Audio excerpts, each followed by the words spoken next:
जी को सृष्टि के रचयिता और संहारक दोनों माना जाता है। त्रिदेवों में शिव जी एक ऐसे देव हैं जिनके बारे में कहा जाता है कि वे हम मनुष्यों के साथ ही इसी पृथ्वी पर निवास करते हैं। शिव जी को औद्योगी भी माना गया है, जिन्होंने हम मनुष्यों के जीवन को सरल बनाने के लिए अनेकों बातें बताई हैं। हम मनुष्य कौन कौन सी वो 7 गलतियां करते हैं और उनसे कैसे बचा जाए, वह जानने के लिए यह वीडियो अंत तक अवश्य देखिए। परंतु वीडियो में आगे बढ़ने से पहले हमारे नए दर्शक चैनल को सब्सक्राइब करके बेल आइकन दबाना ना भूले। दोस्तों, एक बार की बात है, भगवान शिव जी अपनी अर्धांगिनी माता पार्वती के साथ पृथ्वी भ्रमण के लिए निकलते हैं। पृथ्वी भ्रमण के दौरान उन्हें अमीर चंद नाम का एक व्यक्ति दिखाई पड़ता है, जो बहुत ही दुखी और उदास था, जिसे देखकर मां पार्वती के मन में उसके दुख और उदासी का कारण जानने की उत्सुकता उत्पन्न हुई और वे शिव जी से प्रश्न करती हैं, हे प्रभु, वह व्यक्ति इतना दुखी और उदास क्यों है? उसके दुख और उदासी का क्या कारण है? तब शिव जी पार्वती जी की बातों का उत्तर देते हुए उनसे कहते हैं, हे देवी, जो भी मनुष्य अपने जीवन में 7 गलतियां करता है, वह सदैव दुखी और उदास रहता है। अतः जो भी मनुष्य अपने जीवन में दुख तथा परेशानियों से बचना चाहता है, तो उसे इन 7 बातों को अपने जीवन में अच्छी तरह आत्मसात करना होगा। शिव जी के उत्तर से माता पार्वती के मन में उन 7 बातों को जानने की उत्सुकता हुई, तो उन्होंने शिव जी से उन बातों के बारे में पूछ लिया, जिसका उत्तर देते हुए शिव जी बोले, हे प्रिय, मैं अमीर चंद के जीवन से जुड़ी कुछ बातें तुम्हें बताने जा रहा हूं, जिन्हें तुम ध्यान से सुनो। परंतु उससे पहले मैं तुम्हें एक बात बताता हूं कि सदा ही यह बोला जाता है कि धीरे बोलो, कोई सुन ना ले। परंतु कोई भी इस बात को अपने जीवन में नहीं उतारता और वह अपने जीवन का गहरा से गहरा राज भी किसी न किसी व्यक्ति से बता ही देता है, जो सदा ही उसके परिवार में अशांति तथा परेशानियों का कारण बनता है। मनुष्य इस बात को माने या ना माने, परंतु वह अपनी परेशानियां तथा दुखों का कारण स्वयं ही होता है।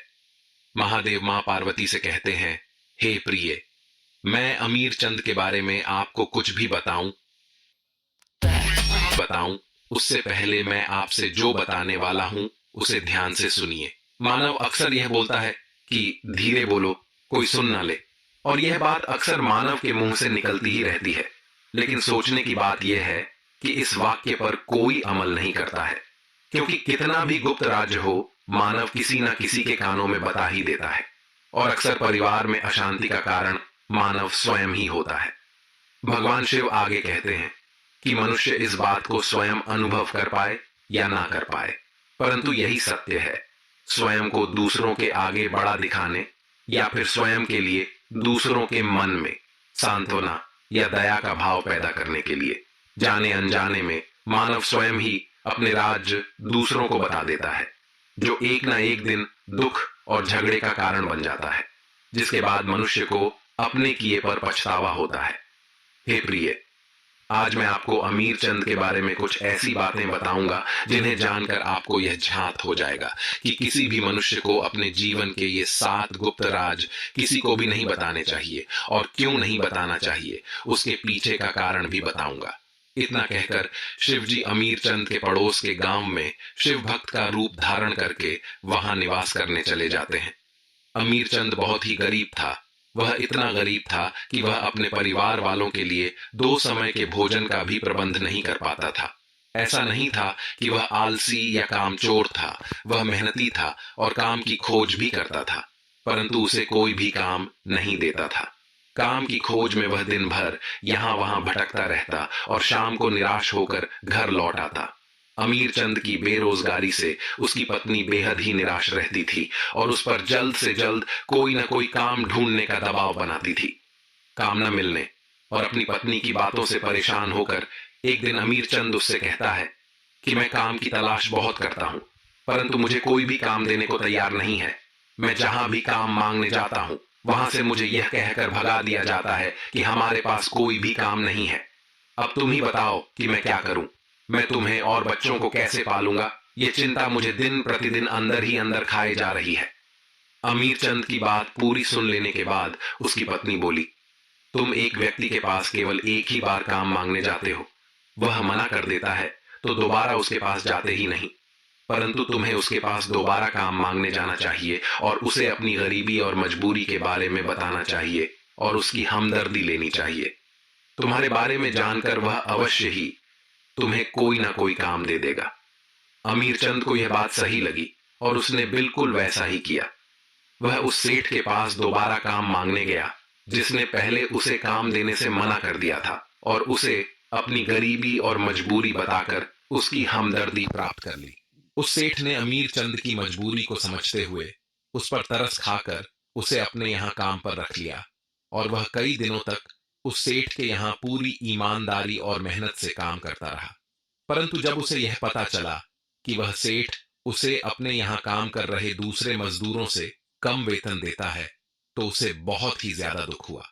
इसका कारण जानने के लिए वह सेठ के पास जा पहुंचा, लेकिन सेठ उसकी बातें सुनकर उस पर क्रोधित हो गया और बोला कि मैंने तुम्हारी मजबूरी को समझते हुए तुम्हें अपने यहाँ काम दिया और अब तुम मुझ पर ही प्रश्न उठा रहे हो। सेठ की बातें सुनकर अमीर चंद उस समय तो चुप हो गया, परंतु वह अपने मित्रों और रिश्तेदारों से उस सेठ के बारे में बताने लगा। वह सबसे कहता कि मैं जिस सेठ के यहाँ काम करता हूँ वह मुझसे ज्यादा काम करवाता है और वेतन भी कम देता है। समय बीतने के साथ वह सेठ अमीर चंद से अपने दूसरे नौकरों के मुकाबले ज्यादा काम करवाता और उसे वेतन भी कम देता। यह बात अमीर चंद को बहुत खलती थी, क्योंकि कड़ी मेहनत के बाद भी उसे पर्याप्त वेतन नहीं मिलता था, जिस वजह से धीरे धीरे उसका मन काम से ऊबने लगा था, क्योंकि उसके आत्मसम्मान को ठेस पहुंच रही थी। अपना आत्मसम्मान बचाने के लिए अमीर चंद ने एक दिन उस सेठ के यहां से काम छोड़ दिया और घर बैठ गया, जिस कारण कुछ ही दिनों में उसकी पूरी जमा पूंजी खर्च हो गई और वह पहले जैसा गरीब हो गया। अपने परिवार का भरण पोषण करने के लिए अमीर चंद अपने संबंधियों और मित्रों से सहायता मांगने भी गया, परंतु वह सभी उसके बारे में जानते थे कि वह कैसा व्यक्ति है, जिस वजह से वो सब उसे दया का पात्र समझते थे और उसे दिलासा देते थे, परंतु उसकी सहायता नहीं करते थे और पीठ पीछे उसका मजाक भी बनाते थे, क्योंकि उसने उस सेठ के यहां से काम छोड़ दिया था जिसने उसके बुरे दिनों में उसकी सहायता की थी। उन्हें लगता था कि अमीर चंद बेरोजगार है, अगर हम इसे पैसा दे देंगे तो फिर किस प्रकार से यह हमारा पैसा वापस करेगा, इसके पास तो कोई काम भी नहीं है। अपने किसी भी संबंधी और मित्र से सहायता न मिलने के कारण उसे यह बात समझ में आ गई कि जो मित्र और संबंधी उसका अपना होने का दिखावा करते थे, वो कोई भी उसका अपना नहीं था, बल्कि वो तो उसे दया का पात्र समझते थे। परेशानियों के कारण अमीर चंद दिन प्रतिदिन तनावग्रस्त रहने लगा। तभी उसे पता चला कि पड़ोस के गांव में एक शिव भक्त आया हुआ है और वह अपनी परेशानियों का हल जानने के लिए तुरंत उनके पास जा पहुंचा और उनके आगे नतमस्तक होकर उनसे अपनी सभी परेशानियों के बारे में बता दिया। अमीर चंद की सभी परेशानियों के बारे में जानकर वो शिव भक्त, जो कि स्वयं शिव जी ही थे, बोले, शिष्य, तुम्हारे जीवन में जितनी भी परेशानियां हैं उनका कारण स्वयं तुम ही हो। यदि तुम विवेक से काम करते तो इनमें से एक भी समस्या तुम्हारे चित्त को दुखी नहीं कर सकती थी। तुमने स्वयं ही अपने अविवेक और मूर्खता के कारण स्वयं के जीवन को दुख और परेशानियों से भर लिया। मैं तुमसे ऐसी 7 बातें बताने जा रहा हूं जिन्हें तुम अपने जीवन में आत्मसात कर लेना, जिससे तुम सदा ही दुख और परेशानियों से बचे रहोगे। पहली बात है, कभी भी अपने जीवन की परेशानी और दुखों के बारे में किसी को नहीं बताना, क्योंकि ऐसा करके तुम दूसरों की दया के पात्र बन जाओगे और हो सकता है दया करके वह तुम्हारी सहायता भी कर दे, परंतु आगे चलकर वह तुम्हारा फायदा उठाने से नहीं चुकेगा और तुम्हारा उपहास भी करेगा। दूसरी बात है, अपने अतीत में की गई हुई गलतियों और भविष्य की रणनीतियों के बारे में किसी से कभी नहीं बताना, क्योंकि जिसे भी तुम्हारे अतीत के बारे में पता होगा वह तुम्हारे द्वारा किए गए अतीत के कार्यों से तुम्हारा भविष्य जोड़कर देखेगा। तीसरी बात है, अपने घर की बातों को किसी बाहरी व्यक्ति से नहीं बताना चाहिए। ऐसा करने से उस बाहरी व्यक्ति को घर में घुसपैठ करने का मौका मिल जाता है और वह आपका फायदा उठाने से कभी नहीं चूकेगा। पति पत्नी, माता पिता भाई बहन के बीच के छोटे मोटे झगड़ों और लड़ाई के बारे में कभी भी किसी बाहरी व्यक्ति से नहीं बताना चाहिए। ऐसा करने से छोटे मोटे झगड़े और ज्यादा बड़े हो जाते हैं। चौथी बात है जो किसी को नहीं बताने चाहिए, वह स्वयं की आमदनी।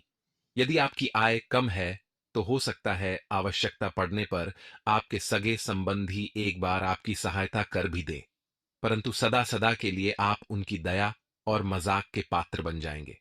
पांचवी बात है जो किसी से नहीं बतानी चाहिए, वह है स्वयं की कमजोरी और ताकत। जिस किसी को भी आपकी कमजोरी के बारे में पता होगा, वह अवश्य उनका फायदा उठाएगा, और यदि ताकत के बारे में भी पता होगा तो वह उसका तोड़ अवश्य ढूंढेगा। दोनों ही अवस्थाओं में आपको नुकसान ही होगा। छठी बात है जो किसी को नहीं बतानी, वह है अपने मित्र और शत्रु के बारे में। ऐसा करके आप अपने शत्रुओं को अपने विरुद्ध शक्तिशाली बनाएंगे, क्योंकि वह आपके मित्रों को अपने करीब लाकर उनका इस्तेमाल आपके विरुद्ध करेगा और आपके शत्रुओं को बड़ी ही सरलता से आपके विरुद्ध इस्तेमाल करेगा।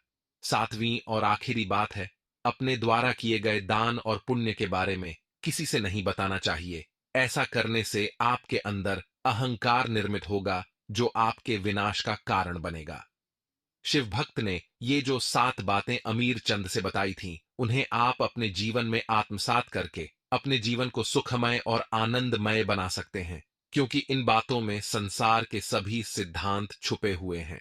इस प्रकार माता पार्वती को अमीर चंद की निराशा के कारण का पता चला, और इसी प्रकार से इस संसार के अनेक मनुष्य भी निराश हैं, जो शिवजी द्वारा बताई गई इन 7 बातों को अपने जीवन में उतार कर अपनी निराशा और परेशानियों से छुटकारा पा सकते हैं।